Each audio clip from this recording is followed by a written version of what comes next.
তো good morning guys. আজকে সকাল সকাল ভিডিওটা শুরু করেছিলাম। সারাদিনে যে কী করবো সেটাই তোমাদের দেখাবো। তো দেখো আমি এখানে পড়াতে চলে এসেছি। পড়াতে এসে স্টুডেন্টদের বাড়িতে এই গাছগুলো দেখছিলাম। এটা হলো পিটুনিয়া বলে এই ফুলগুলোকে, খুব সুন্দর লাগে। আর ওই দেখো ওখানে বাচ্চাগুলো কী করছে, খাওয়ার অভাবে শেষ অবধি গোবর খাচ্ছে। এটা খুবই দুঃখজনক একটা বিষয়। তো তারপরে আমি আরেকটা পড়াতে চলে এলাম। সেই স্টুডেন্টের বাড়িতে এসে আমি একদম আমার মর্নিং যেটা ব্রেকফাস্টের আগেই খাই, চা জল, সেটা দিয়ে শুরু করলাম। জলটা আমি বরাবরই আগে খাই, কারণ জলটা খেলে এই চা থেকে যে গ্যাসটা হয় সেটা আর কি হয় না। সেই গ্যাসের প্রবলেমেটিক খুব একটা হয় না, যেহেতু সকালবেলা খালি পেটে আগে চা আর বিস্কুট খাই। বিস্কুটটা খেলে আমার একটু গ্যাস রিলেটেড প্রবলেম হয়। তো জলটা খেলে খুব একটা সেটা হয় না, মানে হয়ই না বলতে গেলে।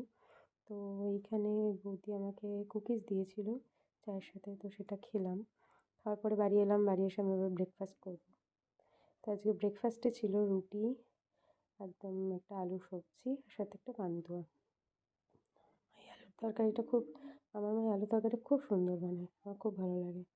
তারপরে দুপুরবেলা লাঞ্চটা করে নিয়ে একটু দই খাচ্ছিলাম ভিডিওস দেখতে দেখতে মায়ের ফোন থেকে।